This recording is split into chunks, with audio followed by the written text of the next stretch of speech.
Baik, hari ini kita masuk tentang bahagian kedua, anatomi and micromorphology tumbuhan. Okey, hari ini kita akan masuk bahagian kedua dalam anatomi dan micromorphology tumbuhan, iaitu berkenaan tentang ciri kedua yang kita akan fokuskan dalam kita punya kursus ini, iaitu mengenai pollen, iaitu palynology. Adakah anda biasa dengar tentang istilah palynology? Iaitu ia satu istilah yang sangat sinonim ataupun berkaitan dengan pollen. Pollen which is dalam bahasa Malaysia kita panggil sebagai debunga. So kita nak tengok apa itu palynology. Secara basiknya, palynology mempunyai ketiga pengertian ataupun definition dan juga application, iaitu penggunaan. Palynology diistilahkan sebagai branch of science, salah satu daripada bidang sains di mana ia mengkaji tentang pollen, iaitu bunga, spora and similar palynomorph, living and fossil. Okey, by microbe daripada living and fossil, maksudnya yang hidup ataupun yang telah mati. Ini istilah yang paling popular yang dibawa oleh Hyde and Williams pada tahun 1944. And untuk definisi kedua adalah the branch of science that studies contemporary and fossil palynomorph, including pollen, spores, then flagellate, cysts, Archaeopteryx, Cryptozoans, Clatodons, together with the particular organic matter and corrosion found in sedimentary rocks and sediments. Maksudnya kajian-kajian yang berkaitan dengan biasanya banyak dalam kajian arkeologi lah, ataupun dalam kajian-kajian yang melibatkan satu kawasan, iaitu kawasan yang berbatu dan bersedimen. Yang ketiganya adalah the branch of science dealing with microscopic decay resistant plants and animal. So dalam kita punya part ini, dalam kita punya kursus, kita memfokuskan lebih kepada yang pertama, iaitu the branch of science concerned with the study of pollen, spores and similar palynomorph, di mana kita hanya akan lihat kepada dua aspek utama dalam kumpulan tumbuhan, iaitu pollen and spores. Jadi apa yang membezakan antara spores, pollen and palynomorph? Kalau dalam bahasa Malaysia, atas tu spora, pollen dia bunga, palynomorph tu adalah palynomorphic. Okay. Spores adalah minute reproductive bodies reproduced by primitive organisms such as ferns, fungi and mosses. Ini tumbuhan-tumbuhan yang rendah ataupun tumbuhan-tumbuhan yang non-flowering plant. Pokok-pokok pakis, pokok kulat, semua ni menghasilkan spora atau kita panggil sebagai pores in English. Jadi dia punya function sama je dengan pollen tu, which is pollen is male reproductive cells produced by the anther of a flower. Jadi menghasilkan bunga, which is a fine to coarse powder consisting of microgametophytes. Ini pollen grains. Ini granul bijirin ataupun biji pollen ataupun granule pollen, which carry the male gametes of seed plants, may be carried by the wind, while other types are carried by birds instead of water, which is for flowering plant. So the bunga ni ataupun pollen adalah pada tumbuhan-tumbuhan tinggi. Ini tumbuhan-tumbuhan angiosperm. Dalam kumpulan monocotyledon dan dicotyledon, pokok-pokok tersebut akan menghasilkan pollen ataupun dibunga oleh anther, organ pembiakan jantan. Sementara palynomorph ialah both plant and animal structures that are microscopic in size from about 5 micrometer to about 500 micrometer. Terdiri daripada dinoflagellates, Archaeopteryx and Cryptozoa, phytoplankton lah, zooplankton, phytoplankton lah kat sini. Zooplankton tak termasuk, so phytoplankton. Ini termasuk dalam palynomorph. Jadi dalam kita punya kursus ni ataupun dalam banyak kajian-kajian sistematik tumbuhan, kita tak tengok sangat palynomorph ni, kita lebih kepada spores and pollen, iaitu spora dan debunga. Di mana kalau spora pada tumbuhan yang non-flowering plant and then pollen pada tumbuhan yang berbunga, atau lebih spesifik iaitu untuk non-flowering plant ini adalah tumbuh-tumbuhan yang lower plant, tumbuh-tumbuhan rendah, kumpulan pteridophyte, kumpulan bryophyte, bryophyta. Sementara pollen ataupun debunga adalah pada tumbuh-tumbuhan angiosperm. Angiosperm contohnya seperti kumpulan tumbuhan monocotyledon dan juga dicotyledon. Okey, kat sini saya nak tunjukkan tentang contoh pada Aspergillus niger.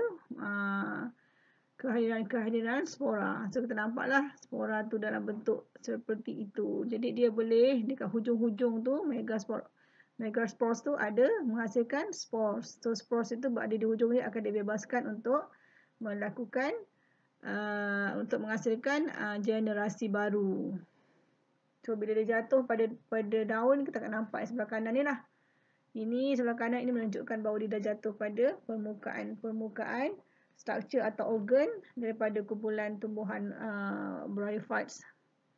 Okey, ini pada lumut lah. Yang sebelah kanan ni. Kalau sebelah kiri ni Aspergillus niger ni adalah pada fungi ataupun kulit.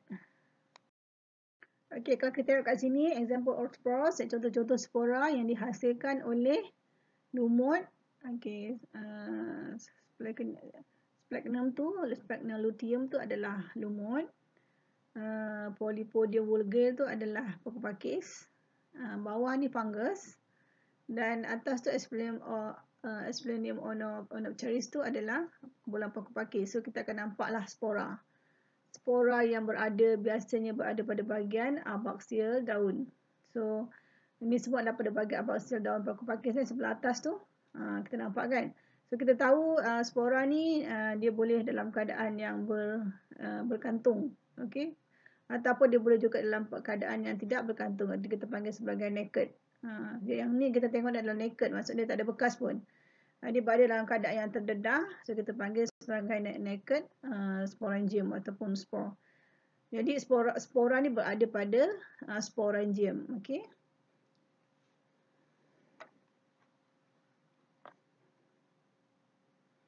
So you boleh lihatlah dia punya ini kalau pada Polypodium vulgare ni dia telah dibesarkan sebanyak 3,000 kali. So kalau yang bawah mikroskop cahaya kita akan nampak seperti yang di atas tu. Tak nampak butiran pun, kita nampak macam berserbuk saja. Okey, kat sini saya nak share tentang di mana pollen, iaitu pollen yang dihasilkan, pollen atau bunga yang dihasilkan oleh kumpulan tumbuhan berbunga. Ini flowering plant pada kumpulan angiosperma dari kumpulan monocot, monocotyledon dan juga dicotyledon. So kita nampak kat situ adalah pollen dihasilkan oleh bahagian anther. Ini bahagian organ pembiakan jantan. Kerana ada filament, stamen. So dalam anther tu kita akan temui bunga ataupun pollen. So biasanya pollen akan ada banyak lah. Tengah-tengah tu adalah organ pembiakan betina. So dia mengelilingi stigma. Jadi pollen tu nanti bila haiwan datang, contoh nampak kat sebelah kanan tu ada serangga datang kan. Dia melekat pada stigma tu sebab dia melekit, dan di situ biasanya pada stigma tu di situlah juga ada nektar. Okey, ada nektar, ada madu, dan bila tumbuhan datang dan pollen tu tersebar mengenai pada stigma. Stigma biasanya akan melekat. Dia ada bahan substances yang bagi melekit. So bila pollen melekat di situ, dia akan kena pada kaki-kaki serangga atau burung ataupun haiwan yang menyebabkan bunga itu tersebar.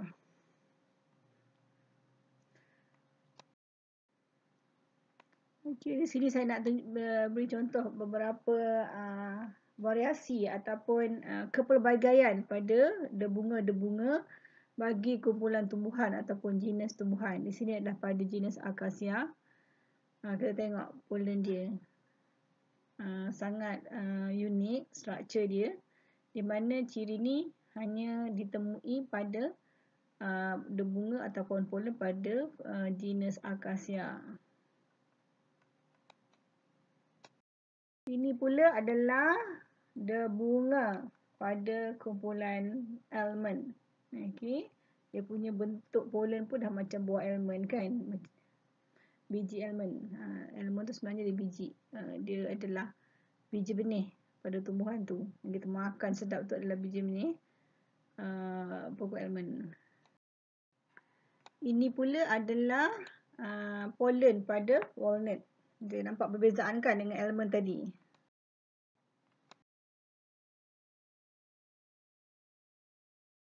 Ini adalah zucchini. Zucchini adalah sejenis timun kumpulan timun.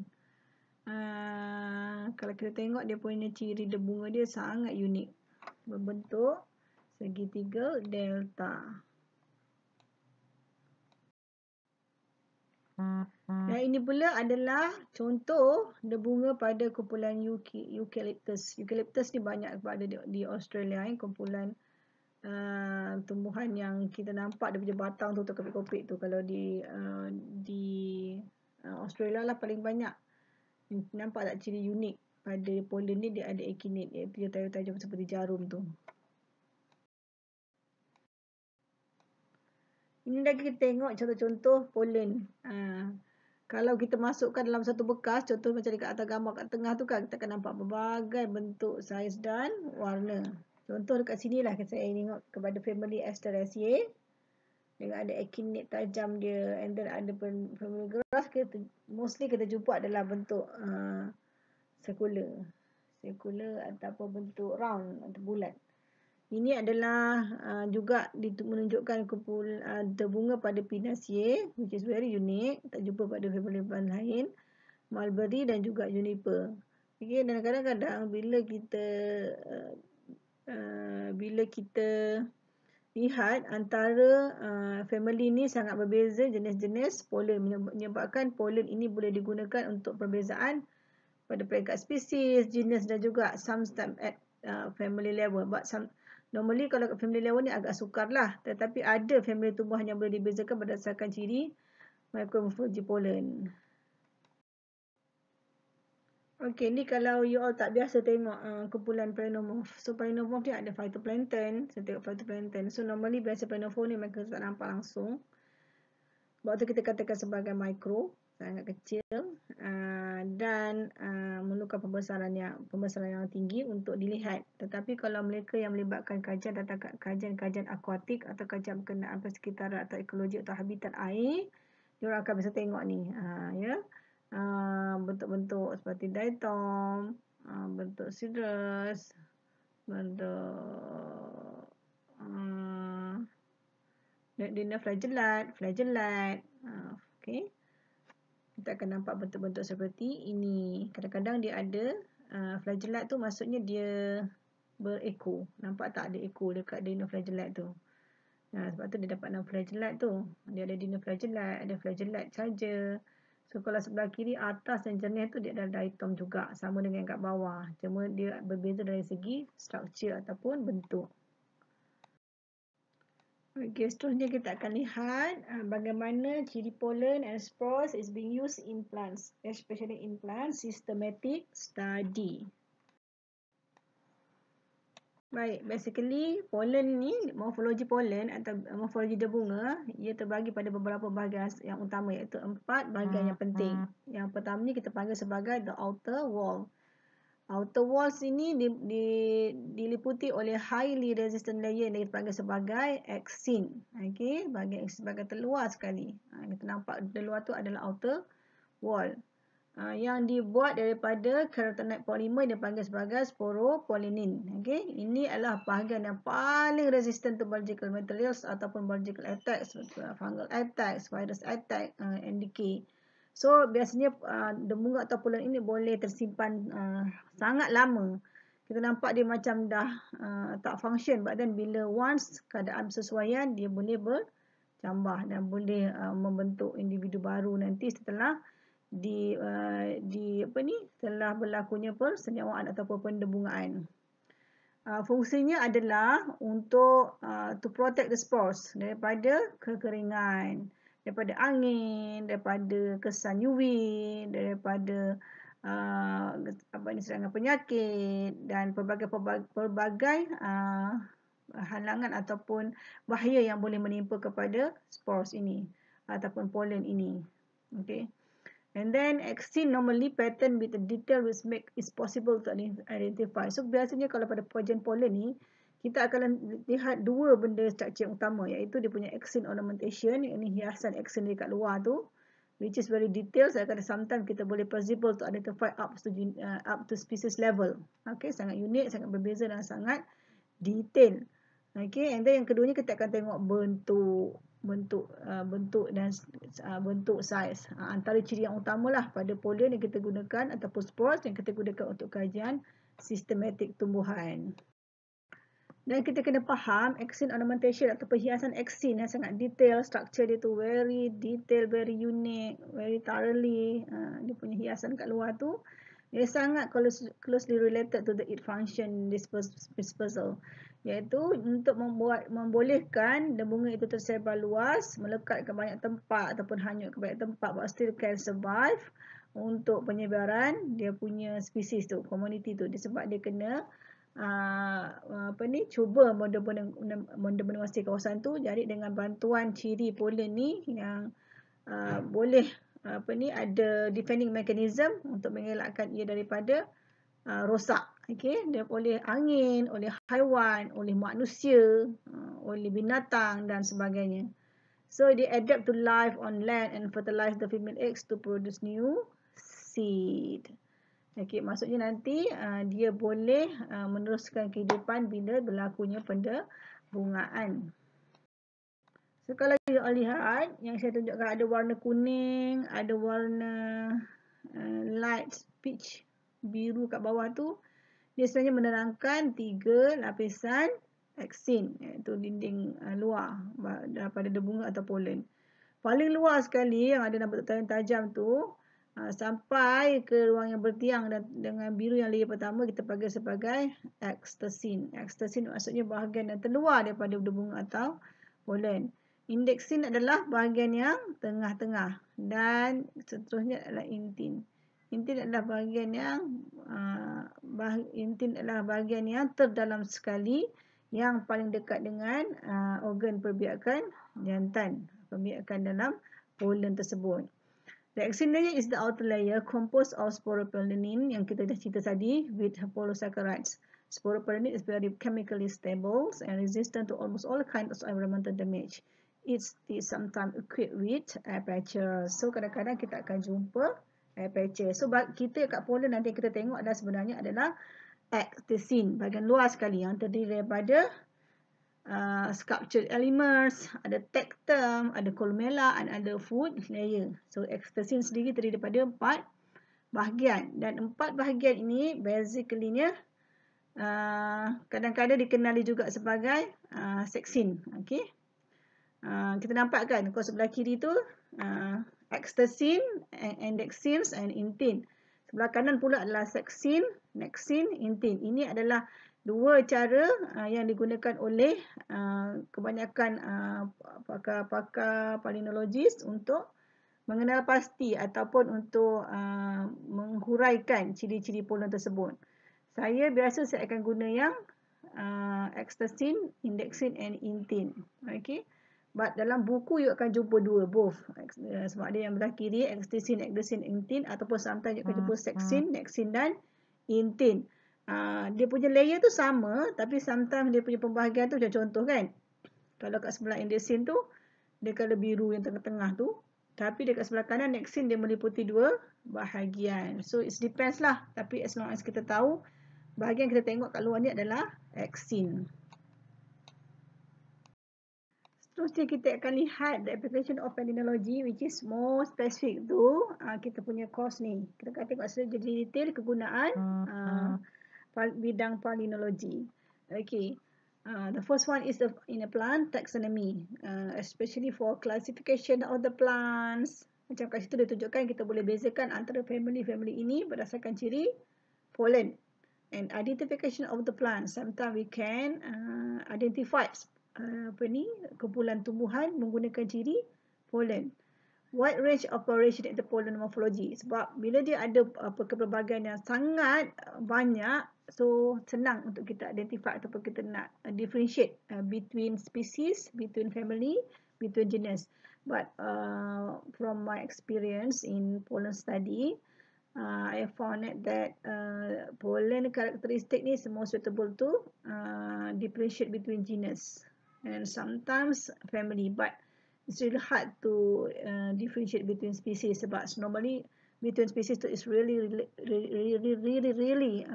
looks similar in pollen characteristic.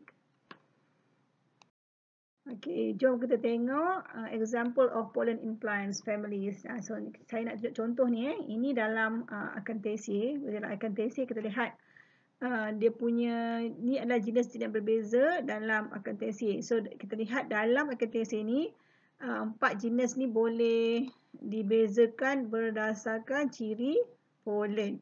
So kalau kita tengok yang bawah tu seakan-akan kan, tapi sebenarnya saiz dia berbeza. So kita tengok juga saiz pollen juga memainkan peranan untuk pembezaan sama ada antara jenis ataupun family berdasarkan ciri pollen. Okay, whereas in RCA kita akan lihat ada 4 ciri pollen ataupun type of pollen yang boleh membezakan antara jenis. Kita akan nampak contohnya sebelah atas kiri tu kan, kita nampak dia sangat dia mempunyai striae yang mengelilingi pollen tu. So seolah-olah daripada daripada polar view ke equatorial view, seolah-olah seperti kuih dah pula kan. Kat bawah sebelah kanan semacam burger pula, serupa juga sebelah kiri, cuma orientation aperture dia berbeza. Kiri dan kanan kat bawah tu berbeza. So still juga dilihat sebagai kepelbagaian sebab dia punya susunan ornamentasi aperture dia berbeza. Contoh sebelah kanan atas pula kita lihat striae dia berbeza dengan yang sebelah kiri. So banyaklah ciri pada pollen ni boleh membezakan antara jenis. Ini contoh pada Asteraceae. So you lihat sangat variety antara different jenis dia. Memang boleh digunakan untuk perbezaan ataupun untuk pengecaman jenis.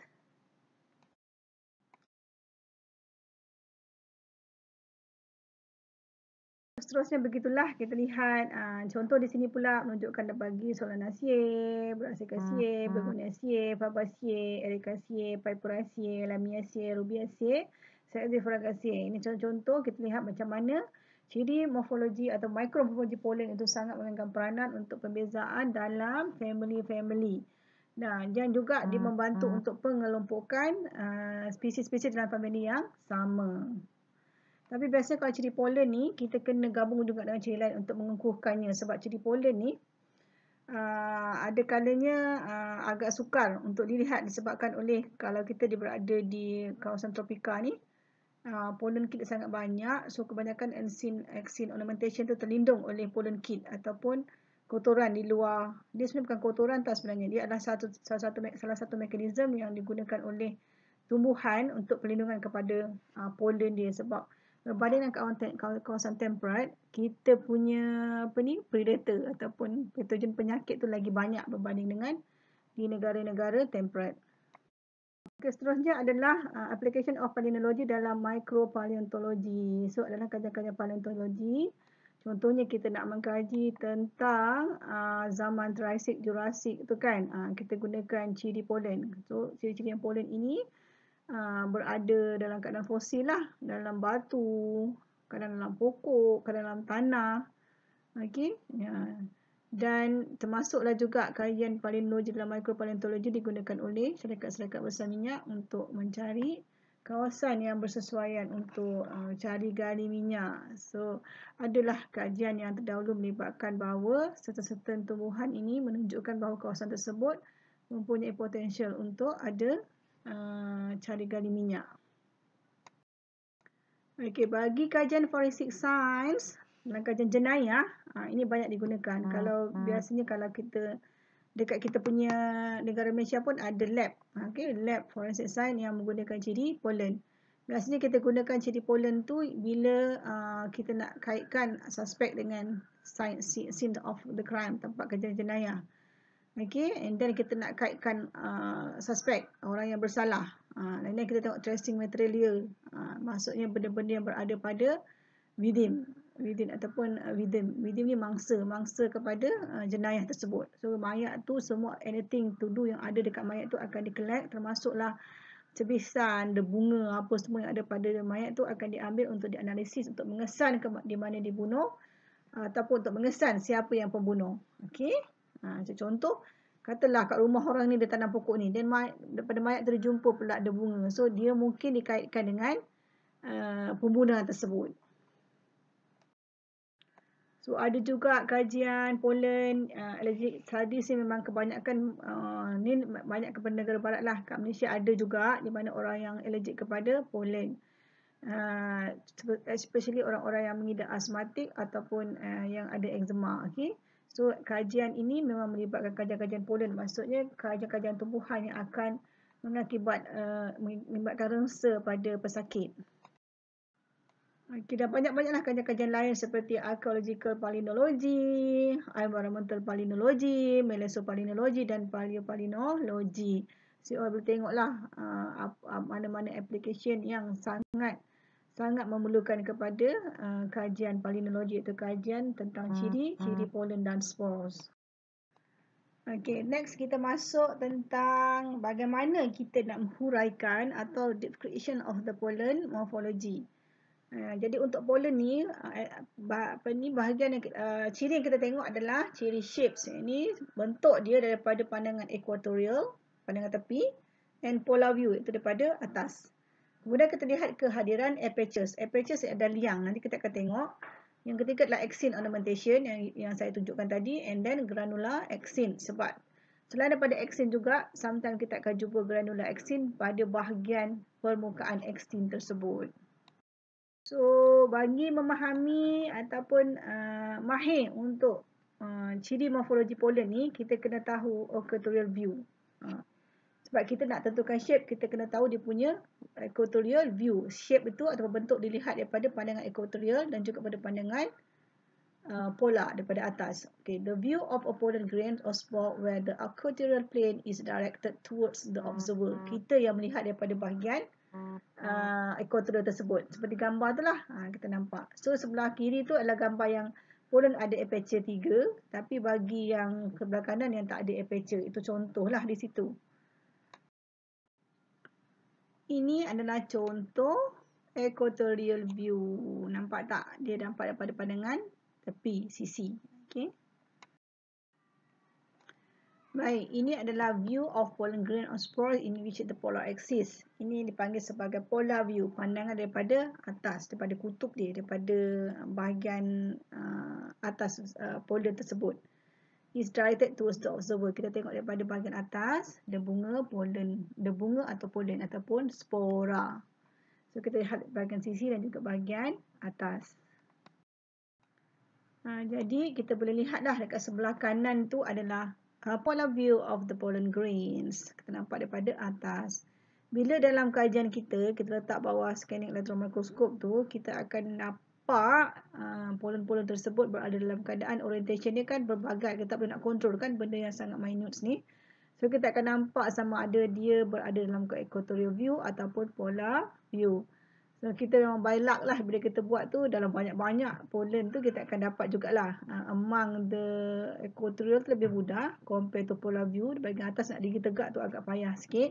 Akan adalah selang-seling sedikit-sedikit antara yang equatorial view tu, ada juga polar view. So dekat sinilah kita akan membuat pengukuran aperture, apocolpium, dan juga untuk melihat dia punya bentuk. Okey.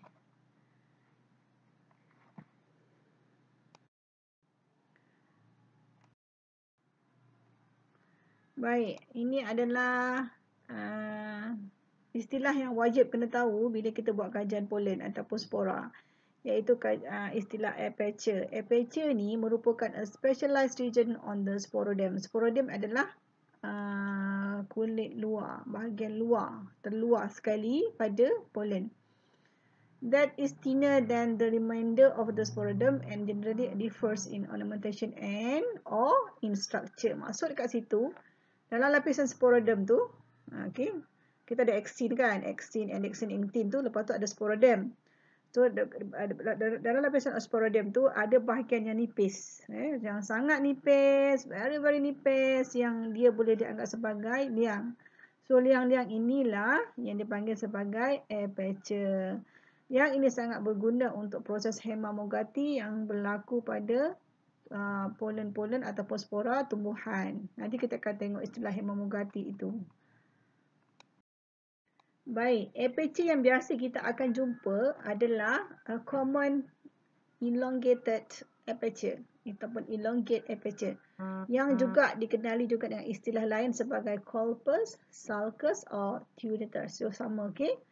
And then untuk yang kedua kita nampak ke atas dia elongated maksudnya memanjang. Okay, kita nampak daripada pandangan equatorial tu dia memanjang. Sementara itu terdapat juga yang bentuk circular of elliptic aperture yang dia punya width and length breadth ratio less than 2. Okey, kita dapat kita kali bulat lah. Yang atas tu macam lonjong, bawah sebagai just bulat or circular. Okey, contoh corpus ataupun elongated aperture. Ini adalah contoh aperture yang circular ataupun bentuk bulat. Okey, aperture biasanya akan dihurai sebagai simple ataupun compound. So simple tu simple maksudnya ada satu lah. Simple saja. Compound maksudnya dia akan ada different layer, ada differ between layers. Maksudnya dekat exto-aperture lain, dekat seksin actin lain, dekat endo-aperture lain, meso-aperture lain. Okey. Maksudnya lebih kompleks lah. Sama ada aperture tu simple ataupun compound. Jadi aperture ni akan direcognize berdasarkan kepada dia punya shapes, bentuk dia bentuk apa. Macam tadi kita bulat dengan elongated kan. And then position, kedudukan dia, fusion. Fusion ni kita akan dia kurang jelas. Dia ada tapi kurang jelas. Dekat fusion, ciri fusion pada apertures. Sebab tidak akan ada pollen atau spores yang tidak ada aperture, but sometimes it's fusions. Sukar dilihat shape dan positionnya. Jadi kat sini saya nak share tentang jenis-jenis apertures. Dia dikenali dari segi dia punya bentuk. Okey. Contoh jenis 1A adalah ulcus, jenis B adalah corpus. Okay, dia punya bentuknya adalah bentuk ulcus, corpus, leggera, porous and sulcus. Maksudnya kat sini jenis-jenis aperture ni dikenali dari segi dia punya bentuk. So bentuk tu akan terbagi 5 lah. Ulcus, corpus, leggera, porous and sulcus. So yang ulcus dia ada rounded aperture situated at distal or proximal pole of pollen grains. Gambar pada A bawah tu. Sementara B adalah an elongated aperture with a length of breadth ratio greater than 2. Cuba tengok dekat gambar yang B. Kita akan nampak bahawa nisbah lebar dan panjang dan lebar dia adalah lebih besar daripada 2. Okey, ini digelar sebagai corpus. Yang kita biasa nampak pasal corpus dengan yang jenis ulcus ni. Bulat ataupun bentuk bujur.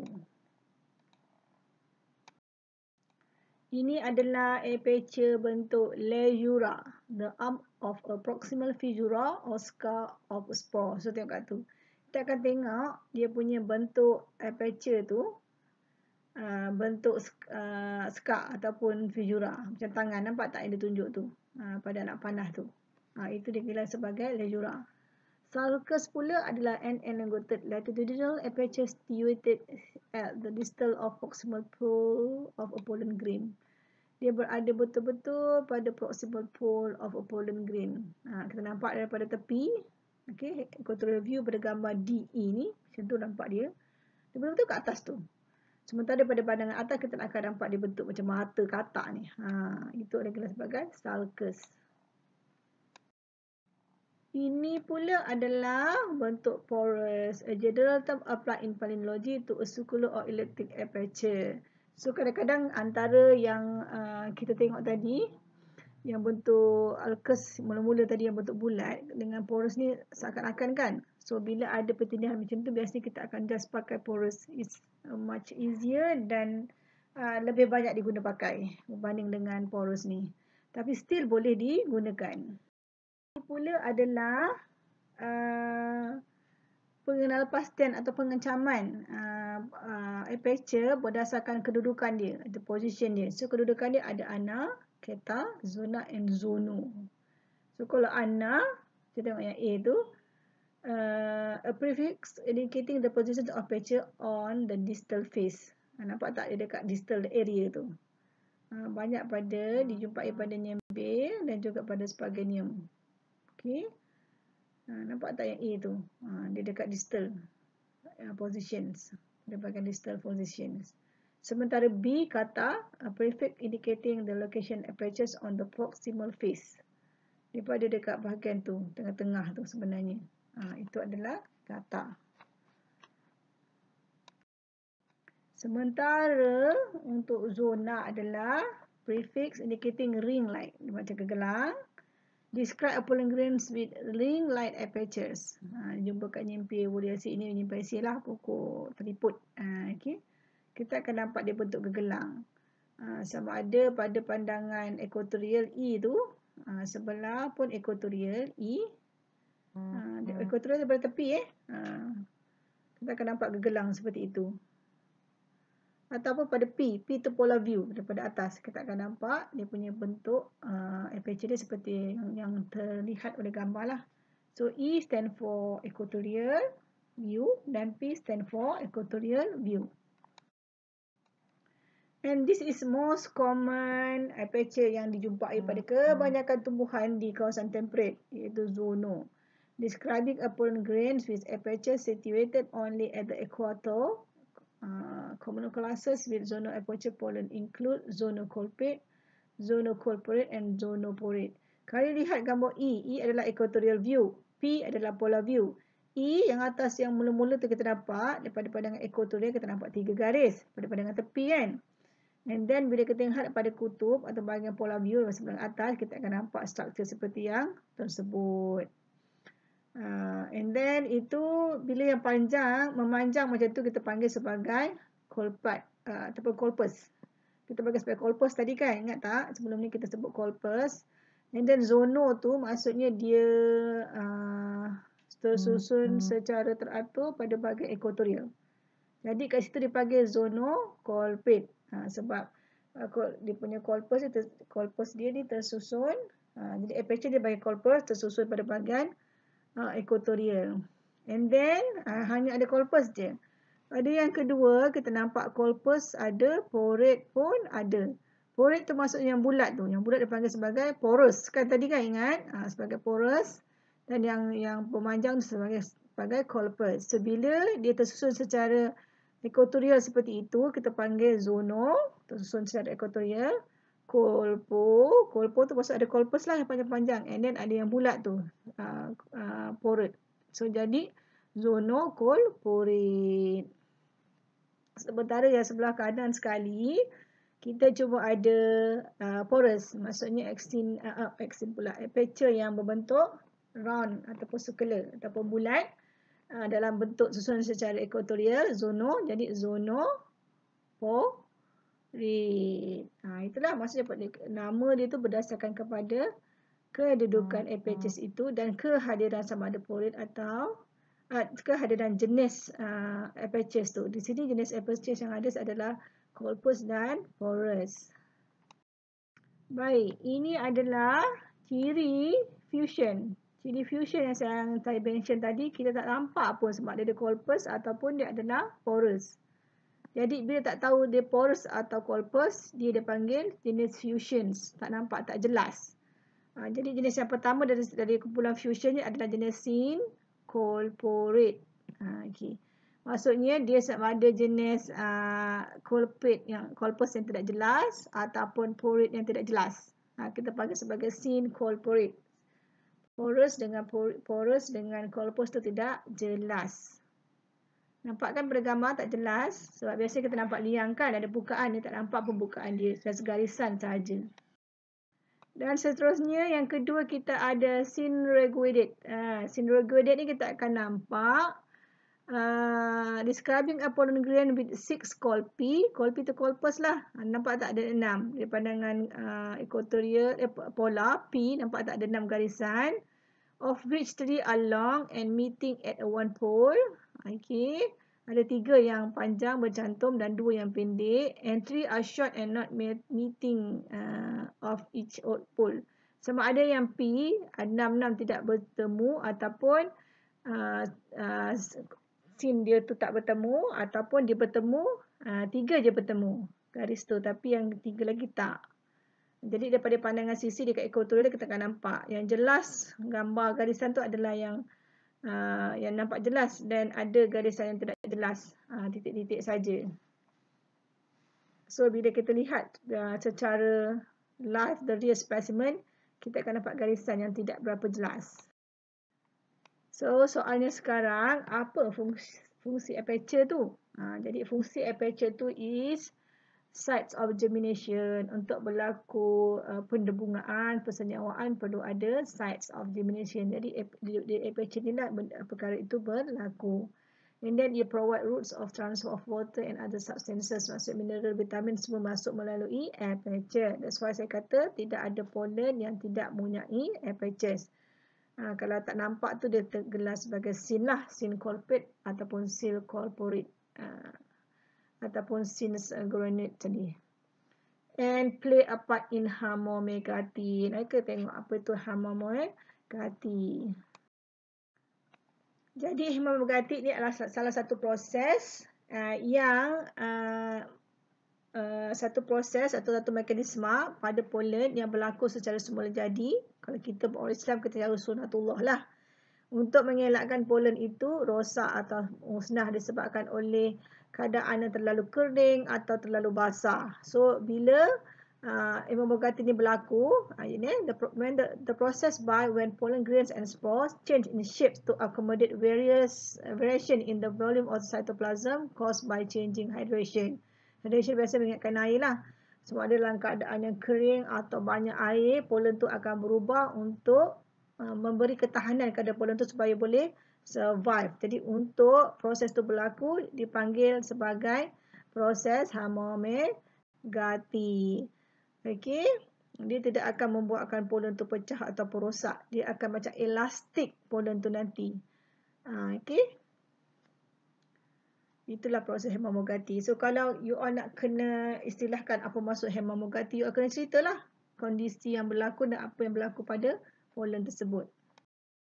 Kadang-kadang kita boleh jumpa juga satu lagi aperture yang lain daripada aperture biasa tadi yang digelar sebagai endoaperture. An aperture in the inner layer of the sporidom, often the inner aperture of a compound aperture.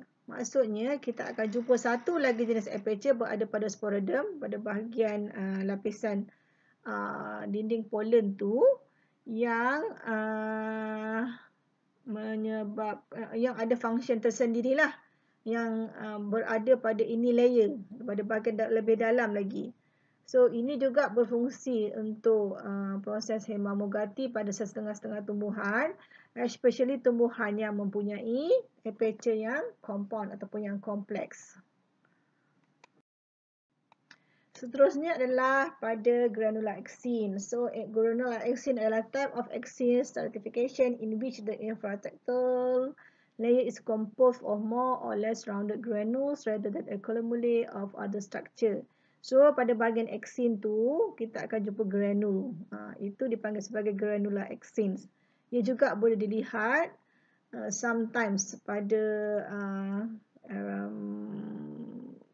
observation of surface pada axene, pada bahagian axene, or normally when we do TM, transverse sections of specimen, kita kena kerat lah baru kita nampak. Ini adalah contoh-contoh pada tumbuhan yang mempunyai pollen yang ada granular axene yang boleh dicerap hanya menggunakan scanning electron microscope. Maksudnya dia observe pada just permukaan axene atau pollen, kita dah nampak dah dia punya granular axene. But sometimes kat bawah non-granular axenes kita tak nampak. Mungkin kita kena tengok dia melalui transverse section, iaitu TEM. So kita kena tengok granular axenes ni, kita boleh view sama ada melalui scanning electron microscope, just view surface pollen tu, ataupun you have to do the TEM, transverse electron microscope, and then baru kita nampak structure di dalam sporidom.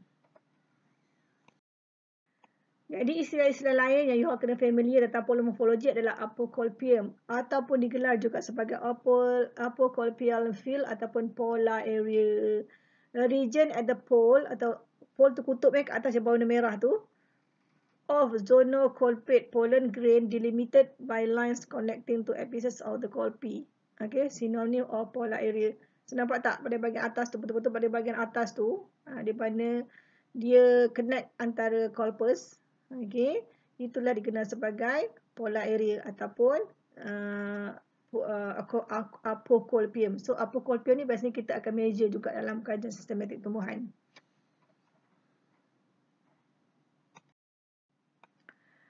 Jadi berdasarkan semua yang kita tengok tadi, dan last kali kita tengok kepada apocolpium, bahagian apocolpium atau bahagian polar tu, kita boleh kira apocolpium index ataupun polar index bahagian atas tu. So polar index ni adalah salah satu ciri yang sangat berguna untuk pengecaman dan pembezaan pollen ataupun spora.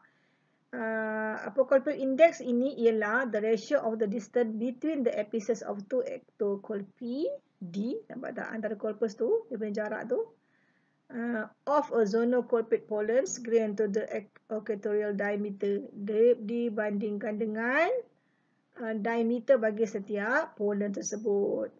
Okay, ia juga dikenali sebagai polar area index. So apocolpium index, polar area index adalah perkara yang sama, iaitu pengukuran D, small d to big D. Baik, untuk lecture kedua ini kita dah tekankan kepada tentang palynologi ataupun palynologi, di mana kita dah lihat tentang axin, kita dah lihat tentang kehadiran aperture, susunan corpus, susunan aperture dan sebagainya, dan bagaimana ciri tersebut digunakan untuk pengecaman. Bagaimana ciri tersebut digunakan sehingga beberapa ciri yang digunakan pada kehadiran aperture ni digunakan untuk kajian sistematik tumbuhan.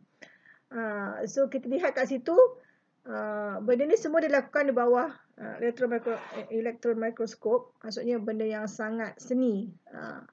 Disebabkan itulah kajian-kajian pun tidak banyak dilakukan dan hanya dilakukan untuk menambah baik ataupun menambah data bagi ciri-ciri yang sedia ada.